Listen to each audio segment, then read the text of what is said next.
Nell Guinness. Guinness. Guinness. I so know it's tough though. Just think of the beer, okay. Okay, a few weeks ago, our next speaker shared with us the importance of networking to open new doors of opportunity. Today, Nell Guinness shares why sometimes the very best opportunities may be uncovered by the choices we don't make. Please join Nell as she joins us through, quote, the art of saying no. Oh, the art of saying no.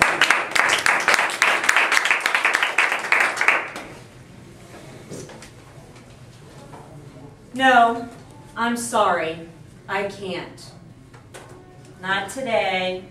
Not next week. Not next month. Not ever.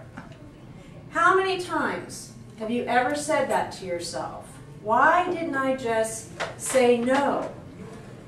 That question usually pops to mind after someone's asked a favor, made a demand of your time or your attention, or perhaps delegated a task that you didn't expect to do. Why didn't I just say no? It's a thought running through your mind when that occurs. And I bet it's happened many times. You've said that to yourself. Isn't that true? Mm-hmm. Most times the next question is, why did I agree to do that? Why did they ask me? And then, who can I pawn this off to? Know what? None of that ever helped me. It's all bull, all of that. It truly is. Because it doesn't help the person that you're trying to pawn it off to. It doesn't help solve the task any faster. But you know what? It sure makes for a meaty emotional stew, doesn't it? Mm-hmm. Because you really just get brimming hot with self-reproach. You have a touch of indignation. And just a dash of anger, just to spice things up. Then you know what happens? Boom! It just gets to be too much. It gets too hot and it boils over this emotional stew. And regrettably, a few times for me anyway, the top just blew right off the pot. And what was left? An unsavory mess. All the stress and upset because I did not know how to say no. Have you ever experienced something familiar? Mm-hmm. Something like this has happened to you? It took me a long while to honestly answer that nagging question. Why didn't I say no? Years passed. Gray hair sprouted on my head. The cat and dog died before I finally knew the answer to, why didn't I just say no? There was nothing sagacious about this experience. The answer was plain as day, yet I found myself in the dark on why do I say yes every time. Finally one day, the light went on, a spark, if you will. No major event for this illumination. I finally simply understood why I say yes most every time. I say yes, or I used to say yes, because it's easy. Yes, I'd love to bake more cookies for the bake sale, especially since no one else offered to do so. Yes, sure, I'll pick up your mail and newspapers for the next 2 months while you're out. I mean, you're right next door. Of course I will. Oh, sure. Yes, I'd love to help you plan your second cousin's wedding, especially because I have event experience. Yes, let's go sit for just a cup of coffee. Sure.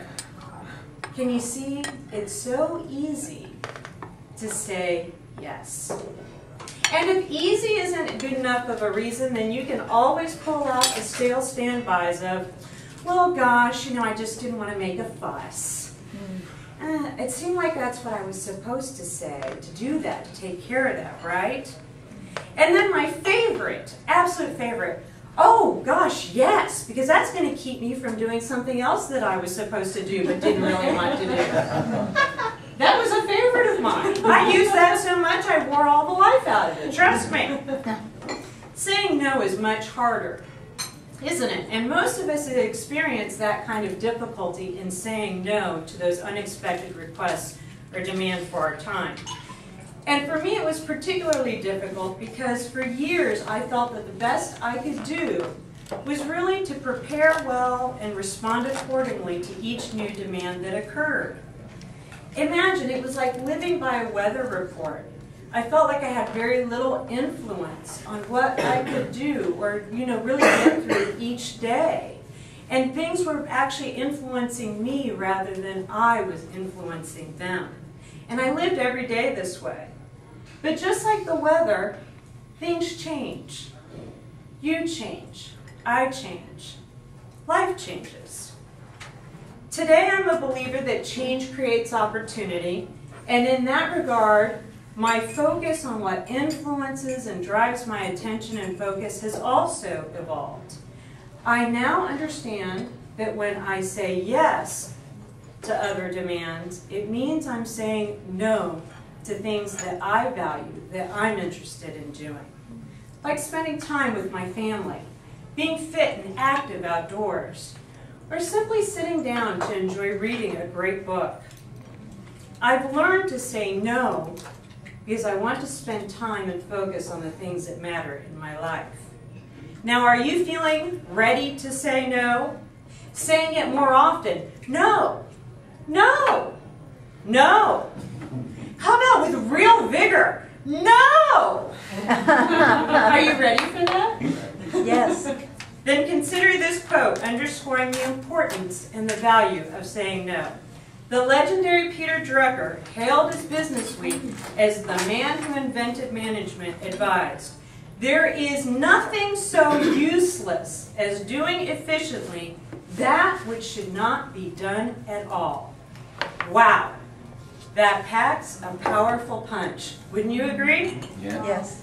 Fellow Toastmasters and guests, I hope you will choose to say no more often to those outside demands and learn the skill of saying no. It may just free up your time, your energy, and your focus to pursue your dreams and enjoy your passions.